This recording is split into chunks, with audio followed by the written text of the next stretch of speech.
Hi, guys. We are excited to introduce Julie Plate McMinn. Thank you for joining us today. With more than 15 years of experience, Julie is an all around marketing, branding, and PR professional. She moved to New York City in 2005 to start her communications career and began as a marketing and advertising assistant at Niche Media. After being introduced to Bethany Frankel, she became her right hand and handled everything from scheduling to marketing to product launches to building the Skinny Girl brand. In 2012, Julie left New York to go home to Pittsburgh. For 3 years, she embraced corporate advertising and public relations at Mark USA. In 2015, she left the corporate world to create her own business, JPM Branding and Consulting, where she works with influencers and small businesses to build strong brand foundations. Her newest project, the Solid Brand Sessions, is a partnership effort with Goss Boss Photography and Video that focuses on supporting and working with women business owners and leaders on brand development. Thanks for joining us today, Julie. Hi, how are you guys? Good, how are you? Good, good. I am going to share my screen if I can be allowed to do that. So thank you guys for having me. So I'll wait while she, I think, unlocks me. But all of Amanda, what you said, and Kim, what you said about branding, and just in this interesting era of now being an actor and being a talent, you're now an influencer as well. People are looking online to what you're doing. I think that, from a standpoint of building your personal brand and why it's important, I have been working probably for the last few years with a musical talent agency, helping their artists develop what is their brand. They are a person, they are a singer, but what does that mean? And why are they different? Because when you go to these casting directors, when you meet with these people, right, you said in the thing, the first thing they do is Google you before they even see you. So they're going to see your online profile. And obviously this isn't something unique to this industry. It's anyone who needs to go get a job that people are Googling, right? That's what's happening. But you're a little bit more, whereas in other jobs, it's a little bit more of a liability what someone's saying out there. In your industry, it can help you, right? It can help you get the job. It can help you see see what you are all about. It also can help them see your personality without ever having to meet you. And with what's going on right now, that is even more important for them to be able to break things down without having in-person meetings.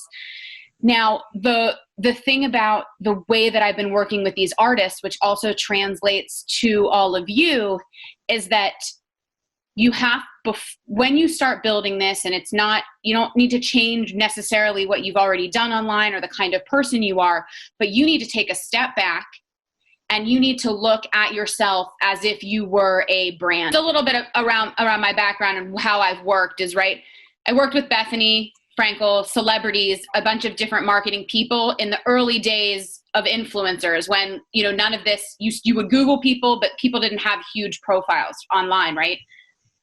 That was when B-list celebrities and celebrities started forming these online presences before the days of influencers. Then I started working for an agency. So I saw an advertising agency, and I saw from the other side how working with influencers and actors and creating, things for actual, commercials and things like that, how it was important to make sure that all of those pieces and parts of advertising represented your brand. Then I started my own company where I work on personal branding with a lot of women entrepreneurs, but I still do events and marketing. I kind of do a bunch of different things. But for a while, I was a blogger agent. So in a similar way, I was helping negotiate deals for bloggers. I was helping them put together media kits and pitch themselves. And that was kind of before Instagram started really blowing up. And now, I think that we are where we are about you guys and being entertainers and kind of being able to make a difference and show who you are online. So again, as I mentioned, stepping back and saying what does this even mean? What does branding even mean? By definition, is a marketing practice when a company creates a name, a symbol, or design that's easily identifiable. So that is what Amanda was speaking to was when you come to your social media or you meet you in person, it needs to be easily identifiable of the kind of person you are. And that is what, that's what we were saying when we're talking about Ali Wong and Jackie Chan. It's and you think of other brands, think of Starbucks, Apple, any brand out there that is successful. You can easily identify that, right? But it's so much more than that. It's more than just your pretty pictures or your logo or how you write your name. It's how people perceive you and your brand. So if you're looking at, you have to look at yourself like not a person in a way when you're doing this exercise that I'm kind of going to talk you through.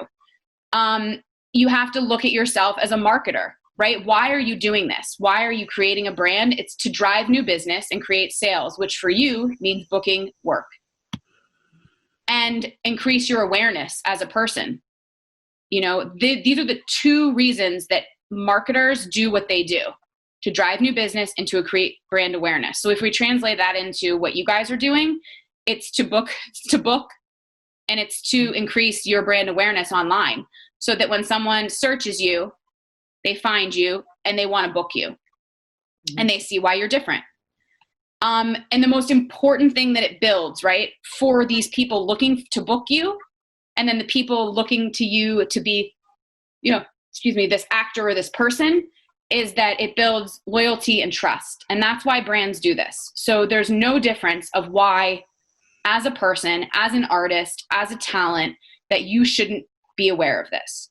And I don't, when you bring up an Ali Wong or you bring up a Jackie Chan or any of these other celebrities or actors out there, it is no mistake or a coincidence of who they are. They've built that. And that's what that quote went back to say, is the busiest actors and actresses are those who understand their brand. Mm-hmm. So what does this mean from a personal standpoint? And so what I always do here is I talk about a brand compass. And this is this internal tool that you use yourself, and this activity that I do with clients about figuring out your brand personality and your brand values. Now, I'm going to read you a few of these, one that I actually just did, right? So a brand definition, this girl's name, I'll just say her name was Ryan. Ryan represents positivity. Although challenging at times, life is always better when you're positive. So she's a positive person. So that should shine through. Ryan provides connection to people through her music. So that's showing why she's different as an artist, as a singer. And then another example would be Ryan embraces the joy in life, finding happiness in her own journey and the world around her. She is pure innocence. So this is this core of who you are. So why do you do what you do? Why should someone hire you over someone else? Now, this doesn't mean that her social media says positive, positive, positive. I empower young women. I do all these things. This is the internal compass that leads her. So this is where, in this form of self-discovery, when you discover these tools about yourself, that you would then think, well, what does that mean? So I liked, Amanda, your example about like being healthy and a wellness, and that kind of, that's what you're all about. Or maybe you're about partying and having fun. I mean, that's okay, as long as it's responsible. So as long as you're not showing yourself as a liability. So you can be whoever you are, but you just it has to be this strong sense of self, right? Then you kind of do these brand definition statements. Then another thing is using adjectives to describe yourself. Like what are you all about, right? So if a brand, I'm trying to think of a brand like a Starbucks, right? They write your name on a cup. You think it's great. You think you deserve it after a long day. You want to pay $12 for two things, but that's very personal. So they're like a customized personal brand. Like that's how they feel. They make you feel personal. So enough, this person, right? This Ryan, bright, approachable, and poised, inspirational, joyful. So you could do that with an Ali Wong or an Aquafina or someone like that. You could describe kind of those things. So that's one activity that I do. And that's that internal compass that provides you direction of kind of, is this the right thing for me to have out there? And it covers all of the things that Amanda said, like, what's going on in your personal life, posting about your friends, being supportive, working out, like whatever your thing is. I do think it's possible to have if you want to have an open account that like is really about you, and you don't have a private one. You could do whatever you want. You can have a private one, you cannot have a private one, but I think it's important. This second point here is consistency. In a company, when they develop this internal brand and this internal compass, it's so that everyone else can be consistent about what this brand is, because there's a ton of people working at a company. So for you guys, it's like you would share this with Kim. You would share this and say, here's what I put together about my brand, so that this is who I am. So that when someone calls to ask about me, and if I would be a good fit for this, you can bring up some of these things. Yes, she's so positive. Have you seen her social media? It's all about positivity. Oh yeah, she's in very good shape. She exercises all the time. So it's this consistent message, right? So other places that it needs to be consistent, all of your social channels that are public, Facebook, everywhere, Instagram, TikTok, all of this, it should all be very consistent. It should always look like the same person. And then to be quite honest, it should look like the same person in all of your materials that work for you guys from the agency. I think that it's hard when, you haven't had your picture taken. I mean, times are different now, right? But you haven't had your headshots done in 2 years, 3 years, and it's just conflicting. I've chosen models before for things, and I've gotten, I have their profile, and that's how our creative director picks something. And then we get like some selfies and this person looks completely different, which is fine. I'm not attacking what someone looks like, but you have to make sure it's consistent, right? That everything's consistent. I'm sure you guys speak to that all the time.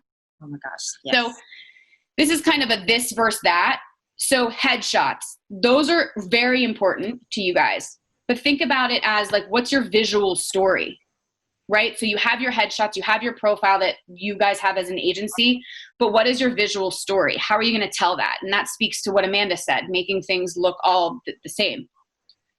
Then you think of like a website for a brand, but let's talk about what does that look when a website's only as good as the people that come there.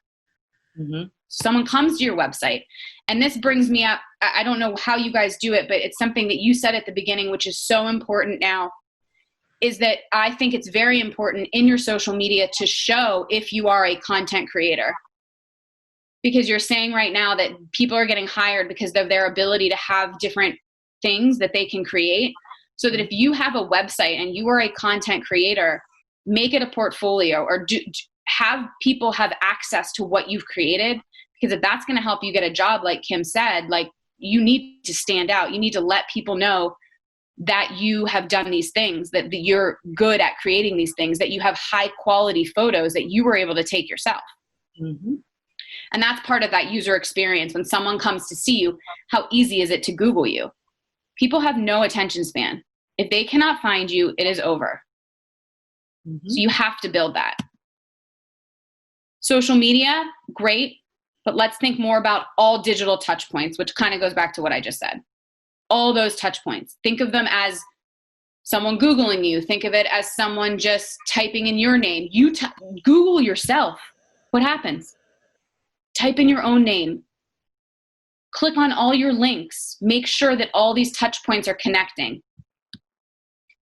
And then I need to move this over because I can't see. Oh, logo. Now, that doesn't apply to you guys as much, but when someone has a logo, I always say, think of it, what's your brand story more than just a logo, right? You see an Apple logo, that Apple logo, and that means a lot. That the flashing of all of their products, of all of their ads kind of happen in your head really quickly. So what is your brand story? Like, what is your story? And now I'll kind of open it up for questions.